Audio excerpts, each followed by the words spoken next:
જીવન સાથી હોય તો આવો હોય કે સારા સમય હોય કે ખરાબ સમય હોય, પણ છતાં પણ પોતાની જિંદગીને સાથે ચલાવીને હાલે છે. હેલો ગાઈસ, તો આપણો ટોકર વ્લોગ 3000 પગથિયા ચડીને પાછો ઉપર આવ્યું. ખાલી નીચેથી નજારો ચેક કરો. હવે થોડો થોડો નીકળો એટલે હજી વાતાવરણ ખુલ્લું જ છે, પણ હજી નીચે ફોગી એન્વાયરમેન્ટ હજી જોવા મળે છે. હેલો ગાઈસ, હું છું તમારો ટોકર વ્લોગર ને આપણે પાછા 4300 સ્ટેપ કમ્પ્લીટ કર્યા છે. હવે આપણે એક જગ્યા ઉપર પહોંચ્યા છીએ. જગ્યાનું નામ તો નથી, પણ ઉપર જઈને તમને ડિસ્ક્રાઇબ જરૂર કરીશ. હવે આપણે એ જોવાનું છે કે હજી આપણે કેટલા સ્ટેપ્સ કમ્પ્લીટ કરશું 10,000 માંથી. તમે ખાલી મારો બેક વ્યૂ જોવો. પાછળનું એટલી ફીટ ઉપર છું કે અહીંયાથી કંઈ દેખાતું પણ નથી. જો અહીંયાથી પડ્યા તો ભાઈ ઉપરવાળાના, રહ્યા તો નીચેવાળાના. कैसे लोग रहते हैं यार. તો મિત્રો, હજી આપણે ઘણી આગળ વસ્તુ એક્સપ્લોર કરશું ને, પણ અત્યાર સુધીમાં તમને કેવી મજા આવી મને જરૂર કોમેન્ટ કરીને જણાવશો. હવે આપણે ધીમે ધીમે જેટલા સ્ટેપ આગળ વધશું એટલી વસ્તુ આપણને નવી નવી એક્સપ્લોર કરવા મળશે. હજી તો આપણને વન્ય પ્રાણીઓ જોવા નથી મળ્યા, પણ જો મને એ પણ જોવા મળશે વન્ય પ્રાણીઓ તો હું એ પણ તમને બતાડીશ. તો વ્લોગને એન્જોય કરો ને વ્લોગને જોતા રહેજો. તો મિત્રો, હવે જેમ જેમ તમે આગળ વધશે એમ તમારો જુસ્સો હજી વધશે, કારણ કે એન્વાયરમેન્ટ હજી એનાથી પણ સારું થાય છે. તો આપણે હવે ગિરનારના બદલે ત્યાંથી એક ડાયવર્ઝન લીધું કે જેની અંદર આપણે એક મિસ્ટીરિયસ પ્લેસ ઉપર જઈએ કે જ્યાં લગભગ કોઈ જાતું જ નથી. મોસ્ટ ઓફ એવી જગ્યા મેં તમને એવા રસ્તેથી લઈ જાય, આખો રસ્તો ખાલી છે. મારી આગળ જોવો કે પાછળ જોવો. તો હવે આપણે જોઈ કે મિસ્ટીરિયસ પ્લેસ કઈ વસ્તુ છે અને હું તમને ત્યાં બતાડીશ. મિત્રો, તમારી સામે નજારો છે કે જે પગથિયાથી નીચે કાંઈ વસ્તુ દેખાય એમ જ નથી. તમને એવું લાગશે કે સામે પાણીની નદી વહેરી છે. તો આપણે આપણા પગથિયાના સ્ટેપ લેતા લેતા સીધા નીચે જન્નતમાં જ જાય.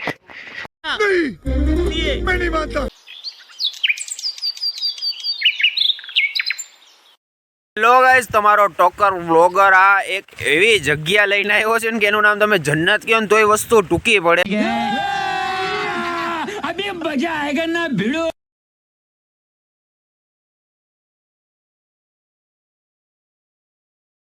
बाबा इधर जहर खाने का पैसा नहीं है तू जा. તો મિત્રો, આપણે હનુમાન ધારા કરીને એક જગ્યાએ જાય છીએ. અહીંયા જગ્યા માટે નથી પગથિયા કે નથી કાંઈ એકદમ પ્રોપર વે. એની માટે અમે જો જંગલનું આવી રીતે ટ્રેકિંગ કરીને આવી રહ્યા છીએ. બહુ હાલત ખરાબ છે વરસાદના કારણે. આ જો તો ધીમે ધીમે જવું પડે છે અને અલગ અલગ જગ્યા એક્સપ્લોર કરવા તો ઘણી મળે છે, પણ નવી વસ્તુ એ છે કે ક્યાંય જાનને ખતરો ન થાય એનું ખાસ ધ્યાન રાખવું, કારણ કે આ જંગલમાંથી રસ્તો નીકળે છે.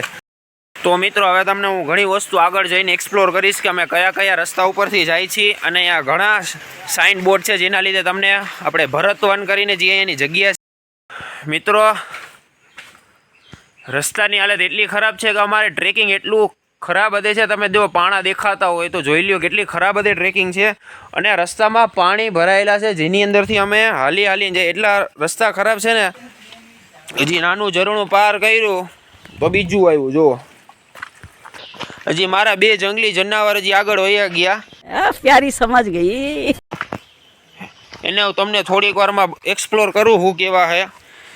અડધા વ્લોગમાં તો જોઈ જ લીધો હશે. એ બેને જોઈને દીપડો ભાગી જાય. तो हाय गाइस, हम लोग गिरनार आए थे घूमने. सो एज यूजुअल आपको बता रहा हूँ कि देखिएगा हम लोग रियल जंगल में ट्रैक कर रहे हैं. एंड बहुत ही डिफ़िकल्ट ट्रैक है. यहाँ से सीधा आपको मैं नीचे दिखाता हूँ नज़ारा. देखिए, हम ये चढ़ के आए हैं यहाँ से स्टोन्स और ऐसा ऊपर जाना है. दिमेक थी भाई.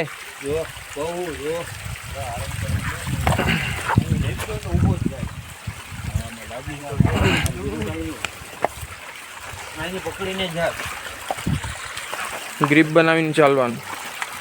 ભીનું હોય ત્યાં પગ નહીં રાખવાનું. કોરામાં ગ્રીપ મળે, ભીનામાં ગ્રીપ ના મળે. તો મિત્રો, અત્યારે આપણે ગીર ગુફા કરીને એક જગ્યા ઉપર આવ્યા છીએ જેનો ઊભો ચઢાણ છે કે આપણે કઈ રીતે ચડવું એ આપણને ખબર જ નથી. આપણે કોઈક ચડતું હોય એને જોઈને મિત્રો પાછળ ચડવું પડે. ખાલી પાછળનું લોકેશન જોવો, આટલું જ દેખાય. ઝાડ પછી બધી નીચે ઊભી ખાય છે. આ પાણીનું એક કુંડ છે કે જેની અંદર દીપડા, હરણ, કસ્તુરી હરણ બધાય જાતના વન્યજીવો પોતાની પ્યાસ માટે આવે છે. તો તમે ખાલી એક જગ્યાનું લોકેશન જોઈ શકતા હોય તો આમાં ऐसा व्यू है, कभी तुमने देखा भी नहीं होगा, किसी यूट्यूबर ने इसको इधर दिखाया भी नहीं होगा। ऐसी जगह से हम कर रहे हैं। मेरे साथ 2 दोस्त और है, उनका भी मेरे को सपोर्ट है, तभी मैं इधर पहुंचा हूँ, वरना इधर पहुंचने का पॉसिबल है ही नहीं अकेले से। 2000 years later. ये अंकल भी है जो हमको पूरा रास्ता गाइड किया है, इन्होंने बहुत अच्छे तरीके से, और इनका नेचर भी बहुत अच्छा है। कुछ गलत कुछ भी आइडिया हमको नहीं दिया, सही से हम वो अपने साथ लेके भी जा रहे हैं।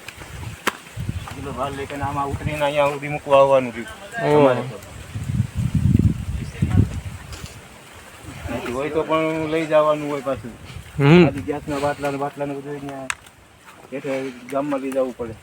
તો મિત્રો આપણી ગિરનારની ટ્રીપ હવે ધીમે ધીમે સમાપ્ત થઈ રહી છે, જેની અંદર આપણે ઘણી ગુફાઓ જોઈ, ઘણા ઝરણા જોયા, અલગ અલગ વસ્તુ એક્સપ્લોર કરી, પણ વન્ય પ્રાણીઓ આપણને એક પણ જગ્યાએ ફેસ ટુ ફેસ જોવા મળ્યા નથી, એટલે આપણે એનું શૂટ કર્યું નથી. તો આપણે ધીમે ધીમે હજી આપણા 3000 પગથિયા છે જે આપણે કમ્પ્લીટ કરશું ત્યારે આપણે જુનાગઢની તળેટીએ પહોંચશું. મિત્રો આજનો આપણો ગિરનારનો રિટર્ન વ્લોગ પૂરો થાય છે. ત્યાંનો રિવ્યૂ છે કે ગિરનાર ચડતી વખતે તો એવા રૂડા નજારા બતાડે છે, પણ જ્યારે આપણે નીચે ઉતરીએ છીએ ત્યારે પણ એવા નહીં, પણ એનાથી પણ વધારે સૌંદર્ય દ્રશ્ય તમને બતાડે છે. હવે ધીમે ધીમે થોડુંક સિટી પણ દેખાવા માંડ્યું છે, પણ હજી તોય નાના નાના ડુંગરા એ જ સ્થિતિમાં છે હજી. મિત્ર 2 જણા બીજા તો હતા, એક અહીંયા બે ગયો અને બાકીના ડાળીએ બેઠા હે, લાઈનમાં ગોઠવેલા 1 થી 1. આમાંથી ખુશાલનું કોની યારે મોટું મેચ થાય કોમેન્ટમાં જણાવો.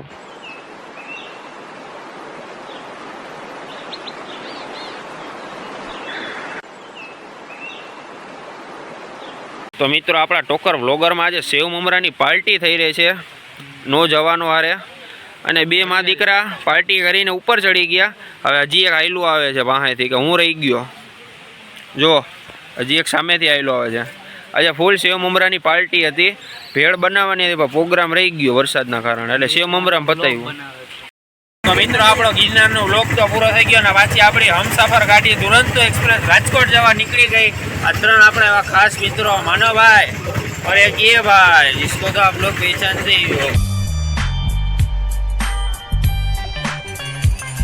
હેલો ગાઈસ, તો હું છું તમારો ટોકર ફૈઝને. આજના આપણા ગિરનારના વ્લોગની એન્ડિંગ થાય છે, જેની અંદર આપણે ઘણી વસ્તુ એક્સપ્લોર કરીને ઘણી જગ્યાએ ગયા છીએ. એનો આપણે વ્લોગ યુટ્યુબમાં આપણે 1 થી 2 દિવસની અંદર બધું એડિટિંગ કમ્પ્લીટ કરીને આપણે નાખી દઈશું.